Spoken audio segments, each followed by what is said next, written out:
Olá, oitavo ano. A aula de hoje vai ser sobre a Guerra do Paraguai, ainda dentro de Segundo Reinado, tá? A Guerra do Paraguai, ela foi o maior conflito armado da América Latina de toda a história. Foi uma guerra muito grande. No final da guerra, nós tínhamos cerca de 300 mil mortes lá no Paraguai e cerca de 70 mil mortes no Brasil. Então, foi um conflito muito sangrento e é importante que a gente estude ele, por que ele aconteceu, porque esse conflito vai influenciar em acontecimentos importantes depois dele, tá? Vocês já vão entender.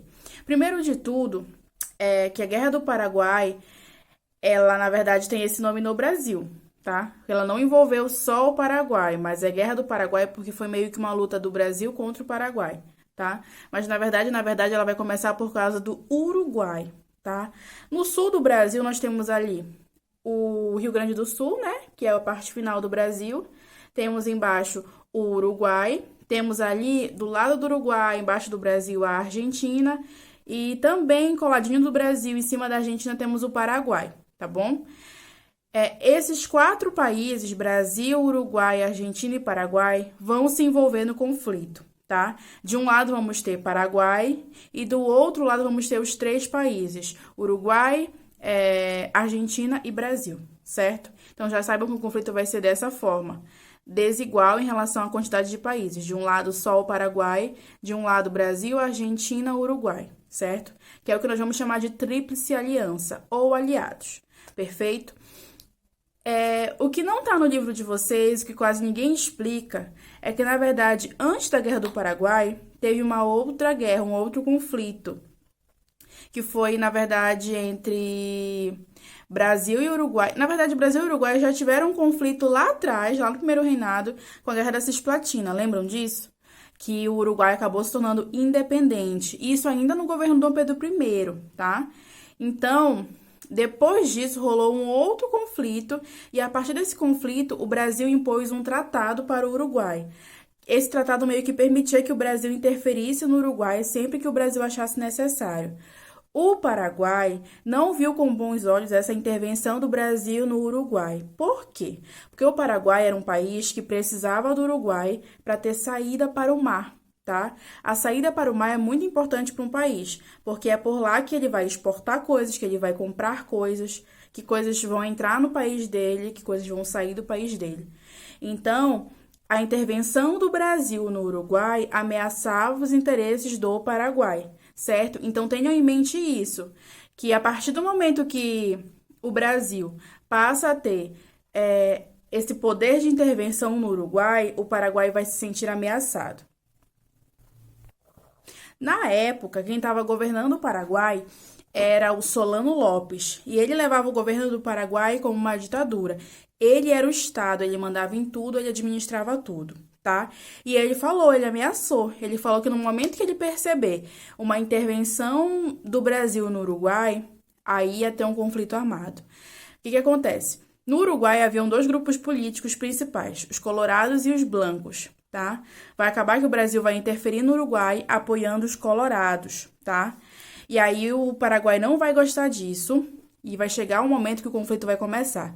O Paraguai ele vai sequestrar o presidente de província do Mato Grosso. O Mato Grosso, esse estado que nós temos no Brasil até hoje. E vai sequestrar um navio que o presidente de província estava, e aí é o estopim para o conflito começar. Aí vocês podem me perguntar assim, tia, tá, o interesse do Uruguai era na saída para o mar, que ele tinha através do Uruguai. Mas qual era o interesse do Brasil? O Brasil, na verdade, ele era um país que estava tentando conquistar um poder na região, um poder na América do Sul como um todo. Então, ele não ia ficar sendo ameaçado por Paraguai, por isso que ele também entrou no conflito, tá? A partir do momento que esse presidente de província do Mato Grosso é sequestrado pelo Solano Lopes, pelas tropas dele, vão ter várias batalhas. Vocês sabem as ruas que tem em Belém, chamadas Riachuelo, Duque de Caxias, Humaitá, deixa eu ver... Enfim, essas três ruas são muito famosas. Se vocês perguntarem para o pai de vocês, pai, você conhece a rua chamada Humaitá? Ele vai falar, conheço. Você conhece a rua chamada Duque de Caxias? Ele vai falar, conheço. Conhece a rua Riachuelo? Ele vai falar, conheço. Todos esses nomes de ruas são nomes de batalhas ou de pessoas importantes na Guerra do Paraguai, de tão marcante que foi a guerra para a história do Brasil, tá? Por exemplo, a Riachuelo foi uma batalha, foi a primeira batalha, na verdade, batalha naval da Guerra do Paraguai. O Duque de Caxias foi um comandante, ele comandou o exército brasileiro durante uma boa parte da Guerra do Paraguai. Foi ele, na verdade, que conseguiu conquistar a capital do Paraguai, que é Assunção, tá? Outra que eu falei, o Maitá. O Maitá foi também uma batalha, a Batalha do Maitá, que foi quando os aliados, Brasil, Argentina, né, as tropas conseguiram avançar no território do Paraguai. Então, são nomes que ficaram marcados na história do Brasil e que nomeiam algumas ruas da cidade de Belém, certo? Alguns pontos importantes dessa guerra. O exército brasileiro, ele tinha cerca de 18 mil homens no início do conflito. O exército do Paraguai tinha cerca de 60 mil. Então, se a gente for parar para pensar, qual era o país que tinha probabilidade de ganhar a guerra? O Paraguai, porque tinha maior número de homens no seu exército. Porém, o Brasil ele fez uma ação aqui no país chamada Voluntários da Pátria. Então, chamou várias pessoas, vários cidadãos brasileiros, para lutar na Guerra do Paraguai. E era todo mundo querendo participar. Primeiro porque a guerra, ela provoca no cidadão um sentimento de amor à pátria. Então, todo mundo queria ajudar o Brasil a vencer e tudo mais. E aí, vários homens se candidataram. Então, o Brasil conseguiu subir o seu número de soldados, tá? Mais ainda, né, os aliados argentinos. Apesar do número grande de soldados, a gente esbarrava no outro problema, que é a questão do armamento e a questão da estrutura de guerra mesmo. Por exemplo, a guerra ela aconteceu em vários locais, né? Em alguns momentos aconteceu lá no Paraguai. Como é que você vai levar alimento do Brasil para o Paraguai? Como é que você vai fazer esses alimentos chegarem o tempo todo? Outra coisa, as roupas. Como é que você vai levar toda vez roupas novas para esses soldados usarem? Como é que você vai ter uma estrutura de tenda e de cabanas para esses soldados dormirem, acamparem? Como é que você vai ter armas? Sendo que o exército brasileiro não estava tão preparado assim para o conflito naquele momento. Então, os soldados que lutaram na Guerra do Paraguai vão passar por trancos e barrancos, vão enfrentar desde essa falta de estrutura em relação a roupas, alimentos e tudo mais, até mesmo doenças causadas pelos mais diversos fatores, pela falta de alimentos, pela água contaminada. Enfim, várias situações. Então, a guerra ela vai ser muito marcante na mente das pessoas. Até mesmo com o tempo, o número de voluntários vai cair, porque as pessoas vão começar a perceber, as notícias vão começar a chegar, né? Vão começar a perceber que tem muita gente morrendo, muita gente adoecendo, tá? O exército paraguaio, ele também vai passar por muitas dificuldades. Vai chegar um momento que eles vão ter uma baixa muito grande de soldados. Os soldados vão morrer em grande quantidade. E aí eles vão começar a recrutar crianças, tá? Crianças de 12 anos vão lutar no exército paraguaio. E aí, numa das batalhas finais, na batalha final, os soldados brasileiros e argentinos vão lutar contra crianças paraguaias. Então, para o Paraguai, a guerra ela foi mais marcante ainda nesse sentido, porque tiveram várias crianças mortas durante essa guerra, tá? Foi horrível, foi horrível. Apesar de todas as dificuldades do exército brasileiro, o Brasil vai vencer a guerra juntamente com a Argentina.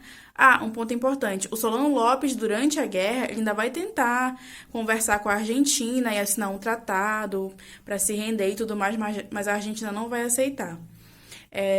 Argentina e Brasil tinham combinado que só ia acabar a guerra quando Solano Lopes fosse encontrado. Solano Lopes, que é o líder do Paraguai, né? E aí, eles tomam Assunção em um ano, né? Já lá perto dos anos 1870, mas eles não encerram a guerra nesse momento. Eles só vão encerrar a guerra quando eles capturarem o Solano Lopes lá em 1870, certo? Então, apesar de todas as dificuldades, o Brasil, juntamente com a Argentina, né, na Tríplice Aliança, que a gente chama, juntamente com uma parcela do Uruguai, vai acabar vencendo a Guerra do Paraguai. E vai prender aí, capturar o Solano Lopes. Ponto importantíssimo para o ano que vem, para o 9º ano. A Guerra do Paraguai, ela vai gerar algumas consequências para o Brasil. O que eu quero dizer?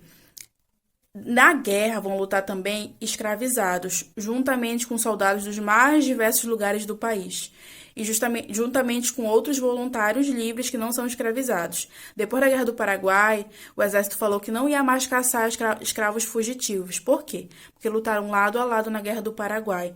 Então, após a Guerra do Paraguai, vai se gerar um sentimento abolicionista, vai se gerar uma vontade de abolir a escravidão, vai haver uma pressão maior para a abolição, que até esse momento, 1870, ainda não havia acontecido, certo? Também, depois da Guerra do Paraguai, vai se gerar uma revolta no seio do Exército Brasileiro. Como assim? Os soldados perceberam, principalmente os soldados de baixa patente, perceberam que eles não tinham uma estrutura, que o Dom Pedro II, que era o governante, né, não dava uma estrutura para o exército brasileiro, tanto em questão de arma, em questão de salário, em questão de armamento, em todos os sentidos.